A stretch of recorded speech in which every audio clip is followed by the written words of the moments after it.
Hello students, welcome to online course of Mechanical Measurement and Metrology.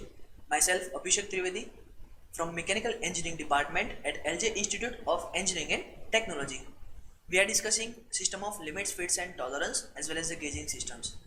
In the previous lecture we have discussed the fits, the concept of the fits, then we have started with the hole, shaft, the upper and lower limit of the hole and the shaft, minimum maximum material condition of the hole and the shaft, as well as we have discussed the first category of the fits, that is the clearance fit. Today we are going to complete the concept of the fit with a discussing interference fit and the transition fit. So till today we have discussed the concept of limits, then the basic terms which is required to understand the concept of limits, then we have discussed the tolerance, then the different zones of tolerance and the classification of the tolerance. So let us start our lecture with the concept of fits. First of all, let us understand the interference fit. As the name suggests, interference fit, we have already discussed that we are supposed to require some sort of external forces, we are supposed to require some sort of external pressure, we are supposed to require some sort of external hammering effect for making a proper fitting, for making a proper assembly. Then this is the case of the interference fit. In the first lecture of the fits, we have discussed that for generation of the interference fit, your hole must be smaller than the shaft. If the value of the shaft, or we can say if the dimension of the shaft is higher than the hole, then and then we can manufacture the interference fit. Suppose let us start with the concept of the shaft. Suppose this is the shaft. Always do remember that if you have to design the fit, you have to start with the component having the higher dimension than the other one. As you have seen in the previous lecture, in the clearance fit we are starting with the hole, here we are starting with the shaft. The shaft itself having the two range, or we can say the two limits. The first one, that is the upper limit of the shaft, we have lower limit of the shaft. What is the basic criteria, what is the basic case, that whatever the maximum possible shaft is there, or we can say whatever the minimum possible shaft is there, your hole must be smaller than the case of the shaft. Suppose this is your hole, the hole itself having the two range. The first one, that is the upper limit of the hole, the second one, that is the lower limit of the hole. In the previous lecture I have told you that once you are dealing with the different limits simultaneously, then make a hatching area over the limit condition, so it shows that you are dealing with the both the limit simultaneously. So this is the case of the interference fit. If you have to insert the shaft inside the hole, then you are supposed to require some sort of hammering effect, you are supposed to require some sort of force. Other than that, you are not supposed to insert the shaft inside the hole. Let us discuss all the cases. First of all, you have to understand the basic requirement, or we can say the necessary condition for generation of the interference fit. So to understand, or we can say to generate a proper interference fit, you are supposed to require the lower limit of your shaft. The lower limit of your shaft is always higher than the upper limit of your hole.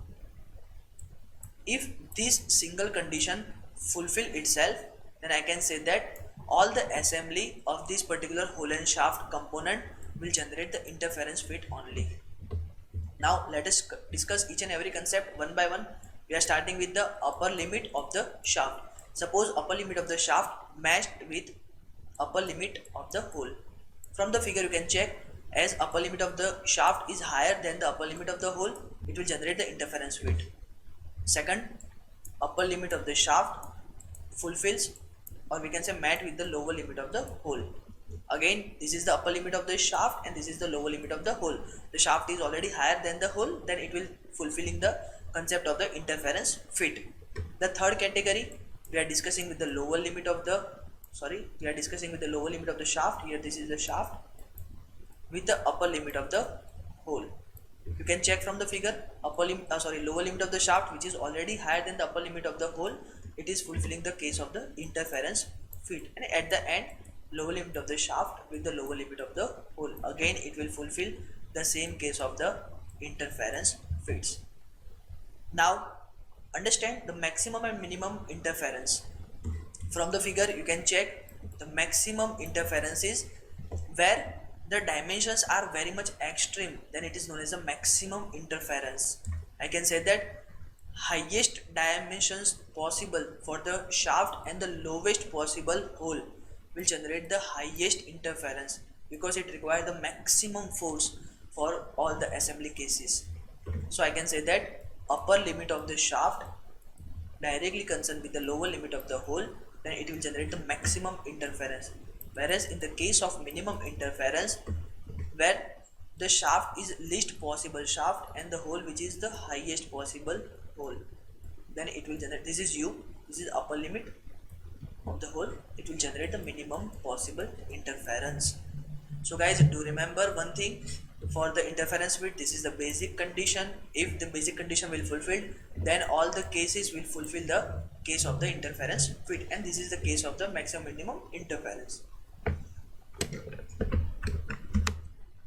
Now for the case of interference width, the upper limit of the hole is always less than the lower limit of the shaft, as we already discussed that the lower limit of the shaft is always higher than the upper limit of the hole. Then and then it will generate the interference field. The figure shows, as we have discussed, we are starting with the hole and the shaft. The hole is here, this is the case of the hole. Here this is the case of the hole, this is the zones of the hole, and this is the zone of the shaft. We have already discussed that the shaft is higher than the hole. Suppose if we are considering this is as a reference line, then this is the maximum possible hole and this is the least possible shaft.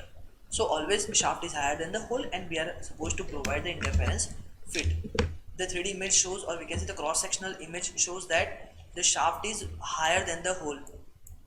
The shaft is higher than the hole. So if we have to insert the shaft inside the hole, then you are supposed to require some hammering effect, or you are supposed to require some sort of external forces for making a proper fits between the hole and the shaft. So guys, this is the case of the interference fit. I hope you are properly cleared about the interference fit. No gap between the faces and intersecting of the material will occurs, and I can say that the shaft needs some additional force to fit inside the hole, or we can say some external forces or external means are required, some external interference is required for making a proper fitting, or we can say for proper assembly, for proper matting of the hole and the shaft. This is the case of the interference fit.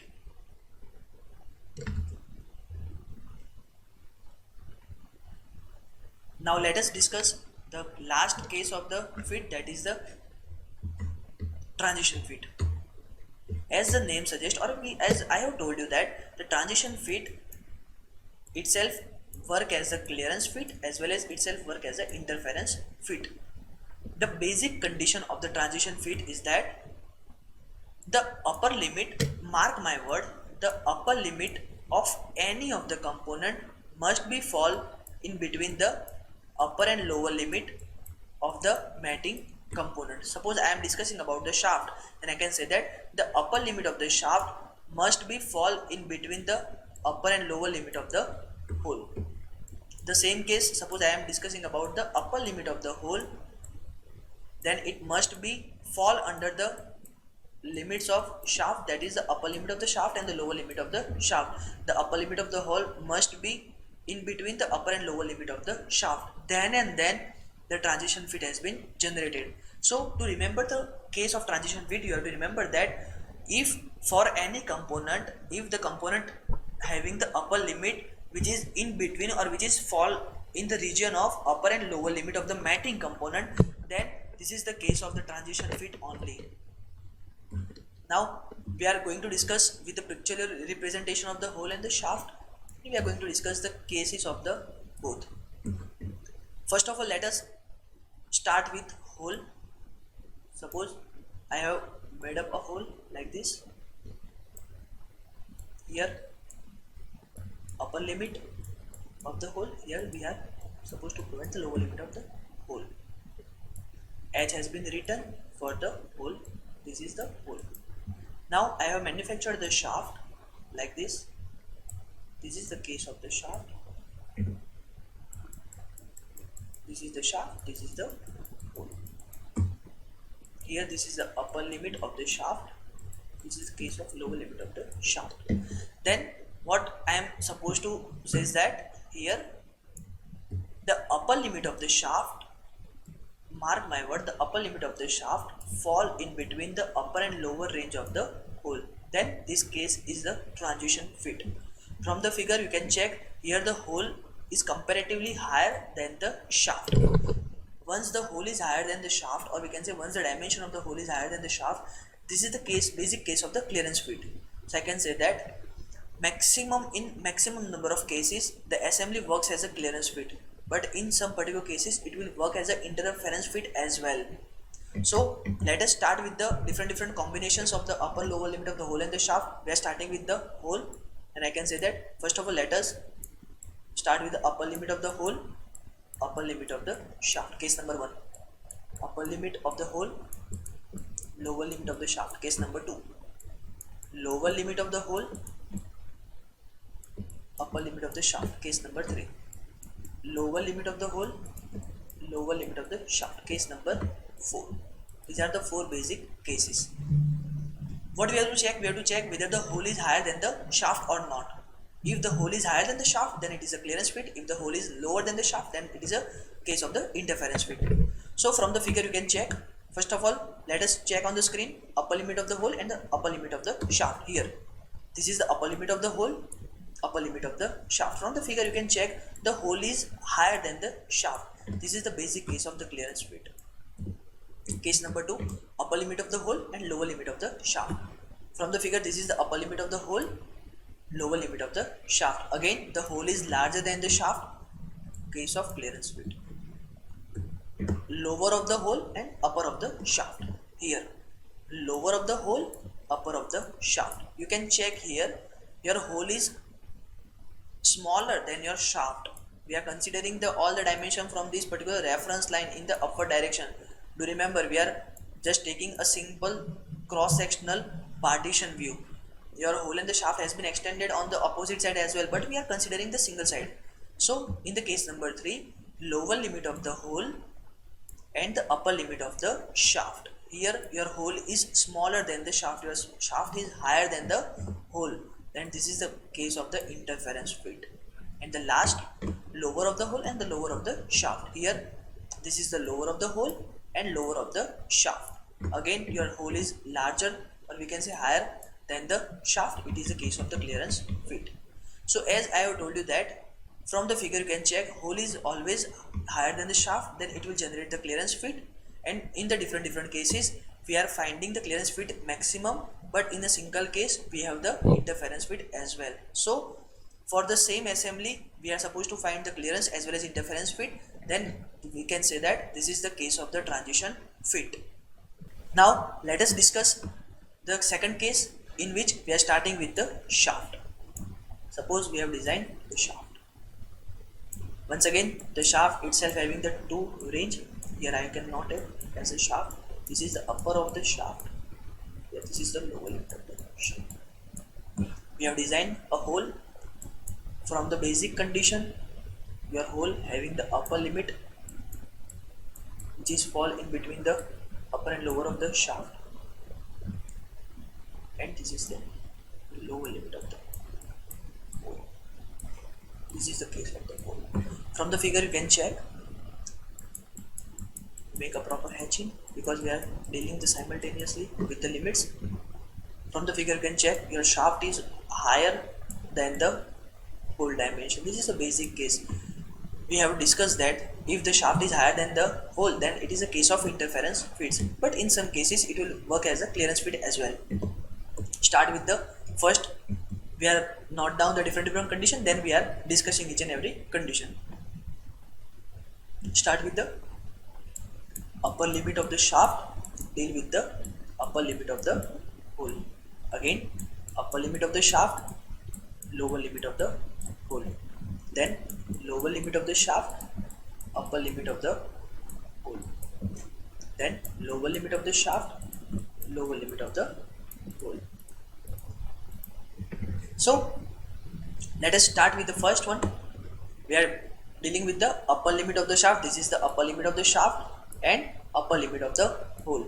From the figure you can check that your shaft is higher than the hole. It means your shaft dimension are much more greater than the dimension of the hole, then it will be the case of the interference fit. Then second, upper limit of the shaft and the lower limit of the hole.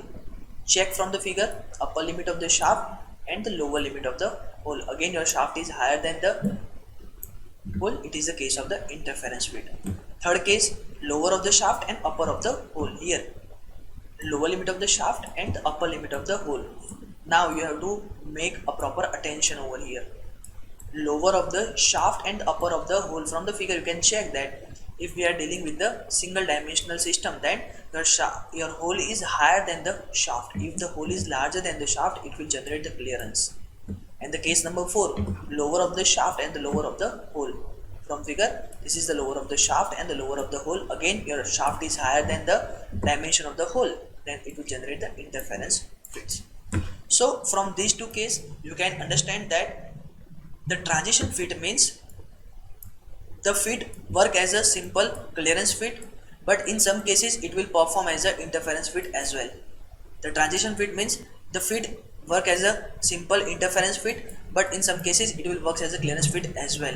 So I can say that for the same combination, for the same assembly, for the same parts, if the upper limit of any of the component will fall in between the range of the upper and lower limit of the matching component, in some particular cases they will perform as a transition fit. It will perform as a transition fit. I hope you have properly understood what is the case of the transition fit.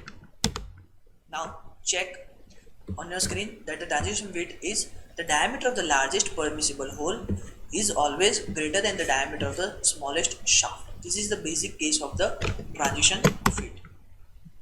As I have told you that this is the figure, or we can say this is the case of the transition fit for the hole and the shaft assembly. From this particular cross sectional figure you can check here, this is the upper of the hole on the top hand side, this is the bottom of the hole, and this is the upper of the shaft, which is in between the category of upper and lower of the hole. Then this is the case of the transition fit. The particular transition fit is neither loose or nor tight like the clearance fit as well as interference fit. The tolerance zones of the shaft and the hole will be overlap between the interference and the clearance fits of the given assembly. So guys, this is the transition fit. I hope you have properly understood about the concept of the transition fit. We have already discussed the clearance fit, interference fit and the transition fit. We are ending our lecture over here. In today's lecture we have discussed the case of interference fit and then we have discussed the case of the transition fits. From next lecture we are going to discuss the basic concept of hole base and shaft base system, then the Indian standard system for the different tolerance and the limits, tolerance zones, and then we are going to discuss the gauging system. Till then, thank you.